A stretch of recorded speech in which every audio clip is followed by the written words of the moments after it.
আসসালামু আলাইকুম। আমার এক পরিচিত ভাই আমার ইউটিউব ভিডিও দেখে তো সে আজকে তার পাসপোর্ট নাম্বারটা পাঠাইছে। হচ্ছে কি তার এজেন্সির মাধ্যমে সে তার পাসপোর্ট জমা দিছে ১ মাসের উপর হবে কিন্তু তার ফিঙ্গার হচ্ছে না। মেডিকেল করে ফেলছে কিন্তু ফিঙ্গার হচ্ছে না। এখন এজেন্সি আজকে তাকে ফোন দিয়ে বলছে যে বৃহস্পতিবারে নাকি তার ফিঙ্গার। তো এতদিন পর যেহেতু হইছে সে একটু আ সংশয়বোধে আছে আসলেই কি তার ফিঙ্গার বৃহস্পতিবারে কিনা। তো সে তার পাসপোর্ট নাম্বার দিয়ে আমাকে বলতেছে, "ভাই এটা কি কোনোভাবে দেখা সম্ভব যে আসলে আমার ফিঙ্গার লাগছে কিনা?" তো অবশ্যই সেটা দেখা সম্ভব। তার জন্য আমি উক্ত ভাইটির পাসপোর্ট নাম্বারটি কপি করলাম। এখানে আমরা ক্রোম ব্রাউজারে যাব। ক্রোম ব্রাউজারের উপর আসার পরে এখানে লিখব visa.mofa.gov.sa লেখার পরে আমাদেরকে এই ওয়েবসাইটে নিয়ে আসবে। এই ওয়েবসাইটে আসার পরে এখানে আমরা দেখতে পাচ্তেছি সিটিজেন অ্যান্ড রেসিডেন্স এটাতে ক্লিক করব। এটাতে যাওয়ার পরে এই যে এখানে আমরা চার্জ আইকনে লিখব, এই যে চার্জ আইকনে লিখব হচ্ছে ফাইন্ড।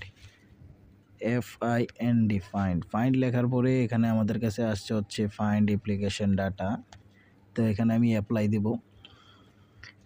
অ্যাপ্লাই দেওয়ার পরে এই যে এখানে দেখতে পারতেছেন অনেকগুলো ঘর আছে। এটা হচ্ছে পাসপোর্ট নাম্বার, মানে যেই ভাইটা পাঠাইছে তার পাসপোর্ট নাম্বার হবে। এখানে হচ্ছে তার কান্ট্রি বাংলাদেশ, তারপরে হচ্ছে ভিসা টাইপ হচ্ছে যেহেতু ওয়ার্ক ভিসায় যাবে ওয়ার্ক ভিসা, তারপরে হচ্ছে ভিসা ইস্যুইং অথরিটি হচ্ছে ঢাকা, এই জায়গাটাতে ঢাকা হবে আর এখানে হচ্ছে ক্যাপচার কোডটা হবে। তো আমি সবগুলো ফুলফিল করে নিচ্ছি।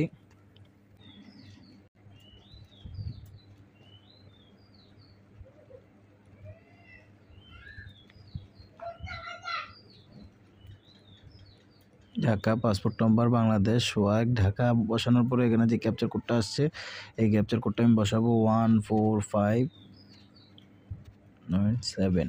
তারপরে এখানে চার্জ অপশানে আমি চার্জ করলেই এই যে এই ভাইটার দেখতে পারতেছেন এই যে এই ভাইটার হচ্ছে মুফা লাগছে। মুফা লাগছে মানে হচ্ছে যে ওর ফিঙ্গারের জন্য আবেদন করছে এবং এজেন্সি যেটা বলছে যে বৃহস্পতিবারে তার ফিঙ্গার, অবশ্যই বৃহস্পতিবারে তার ফিঙ্গার হবে যেহেতু তার ভিসাটা হচ্ছে মুফা হইছে। মুফা হওয়া মানেই যে আপনার ফিঙ্গার অবশ্যই হবে। এই ভাইটা আরও একবার আমাকে পাসপোর্ট নাম্বারটা পাঠাইছিল যে তার ফিঙ্গার হইছে কিনা বা মুফা হইছে কিনা চেক করার জন্য। আমি তখনও চেক করছিলাম কিন্তু তার মুফা হয় নাই। এখন এজেন্সি যেহেতু আজকে ফোন দিয়ে বলছে বৃহস্পতিবারে হচ্ছে তার ফিঙ্গার, আর আজকে আমরা তার পাসপোর্ট নাম্বার দিয়ে চেক করলাম। চেক করার পরে দেখলাম যে তার মুফা হইছে। তার মানে অবশ্যই বৃহস্পতিবারে তার ফিঙ্গার হবে। এভাবেও আপনি আপনার এজেন্সি বলার পরে আপনার কাছে যদি বিশ্বাস না হয় তাহলে আপনি আপনার পাসপোর্ট নাম্বার দিয়ে আপনার মুফা বা ফিঙ্গারটা চেক করতে পারবেন যে আসলে এজেন্সি যে বলছে যে আপনার ফিঙ্গার লাগছে আসলে তার সত্যতা কতটুকু।